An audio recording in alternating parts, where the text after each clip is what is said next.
Présent depuis près de 3 décennies sur France Télévisions, Nathanaël de Rinckezon fête ce 11 mai 2023 la 100e de son émission L'Inattendu. À cette occasion, il a répondu à nos questions sur son émission, sa rentrée, les Jeux Olympiques et son poste de joker pour le Trésor de France 2. Visage connu de France Télévisions, Nathanaël de Rinckezon est passé par le service des sports, Télématin, les JT de 20h et 13h pour le groupe public. Depuis le 2 septembre 2020, il est à la tête d'un magazine hebdomadaire sur France Info, L'Inattendu qui fête, ce 11 mai, son 100e numéro.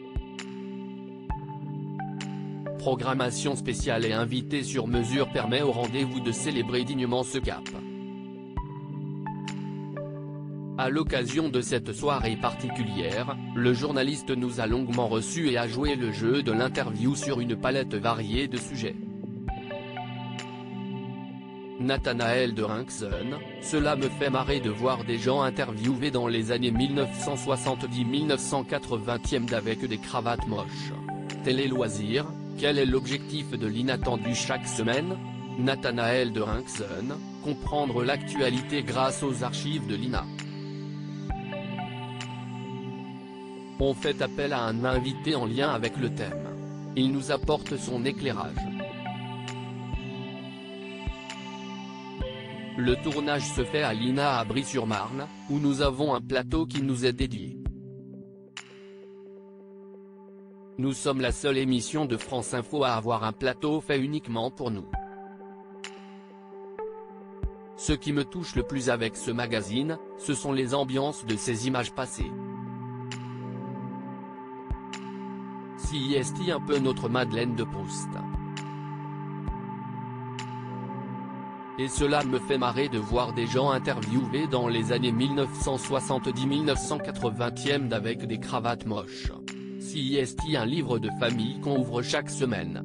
Pour cette 100e de l'Inattendu, vous recevez Noël ma mère. Pourquoi ce choix? Nous cherchions un invité très vite, son nom est ressorti. Il y avait un personnage qui revenait de manière récurrente et dans différentes strates d'archives, il a été présentateur de JT, reporter, animateur d'émissions, député, candidat à la présidentielle, maire. Nous l'avons appelé, il adore l'émission, donc il a tout de suite été ravi. Nathanaël de Rinckezon, joker de Juliane Bugier au JT de France 2, je pars de chez moi à 6h30. L'émission est-elle comme toutes les autres? Le principe reste le même, on décrypte l'actualité avec les archives de l'INA, CIST notre matière première. D'habitude CIST un format de 26 minutes, mais là exceptionnellement nous avons basculé sur du 40 minutes. On a voulu faire quelque chose d'exceptionnel. La semaine passée, durant les vacances de Juliane Bugier, vous avez présenté le Trésor sur France 2. À quoi ressemble une journée en tant que joker? Je n'habite pas tout près, je vis dans une maison au milieu des bois, à la campagne. Je viens le matin en moto pour maîtriser mon emploi du temps car il y a des bouchons sur la route, je pars vers 6h30/6h45.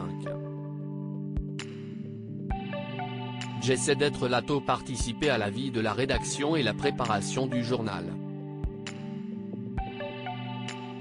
Jusqu'à 9h on prépare et après il y a la conférence de rédaction qui dure une petite heure et on fait le conducteur.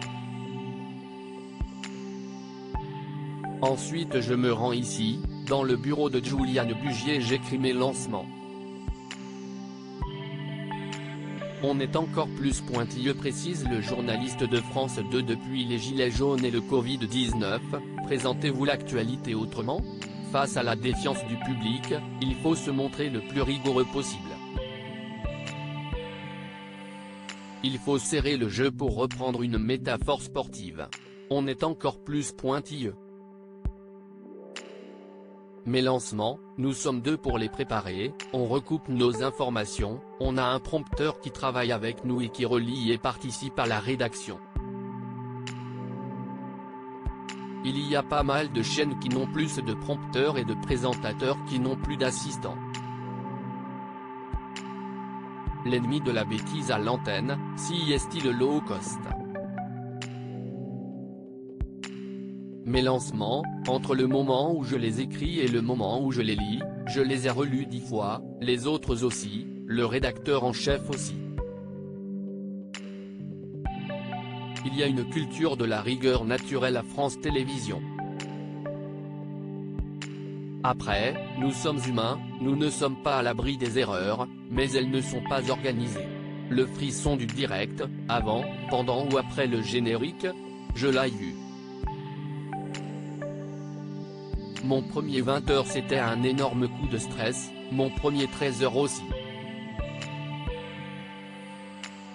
Petit à petit on gagne en sérénité. Le stress est là quand il y a des petits problèmes techniques, mais sinon, je suis assez calme. Je ne suis pas rancunier, souligne le présentateur de l'inattendu lorsque Juliane Bugier a été titularisée. Vous avez parlé de votre déception dans la presse. Je ne sais plus ce que j'avais dit à l'époque, mais je vais vous dire ce que je pense. J'ai commencé à faire des remplacements à 13h en 2009 ou 2010. D'Élise Lucet et Marie-Sophie Lacaro a été choisie à son départ, ce qui était très bien. Je l'ai ensuite remplacée quand elle est partie, j'ai toujours fait des remplacements.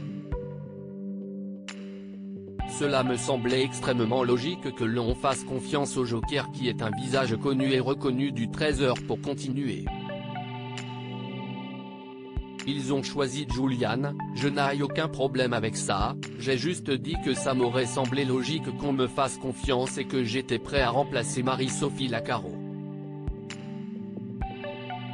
Lorsqu'elle est partie, d'ailleurs je l'ai fait pendant près de 5 mois. C'est comme ça. Ce sont les vicissitudes des présentateurs. Vous avez vite digéré cette déception ? À l'époque, le directeur de la rédaction Laurent Guimier m'avait reçu et m'avait dit qu'il comprenait. Il m'a demandé de rester Joker aux 13h. Ce que j'ai fait. Je ne suis pas rancunier. J'ai toujours été très fair-play. Ils ont fait un choix, Juliane est très bien, je m'entends bien avec lui. Mais, ça m'a déçu clairement, et ils le savent. Je suis Joker, je présente l'inattendu, j'ai la chance de faire d'autres choses à France Télévisions comme les Jeux Olympiques et je suis aussi représentant des salariés au conseil d'administration. À propos des Jeux, serez-vous présent aux commentaires pour ceux de Paris en 2024 ? Je sais depuis peu que je commenterai l'escrime et le golf. Je suis ravi. Je vais vivre pleinement ces Jeux Olympiques et Paralympiques. J'ai hâte d'être en 2024. Ce seront mes 7e Olympiades aux commentaires pour France Télévisions.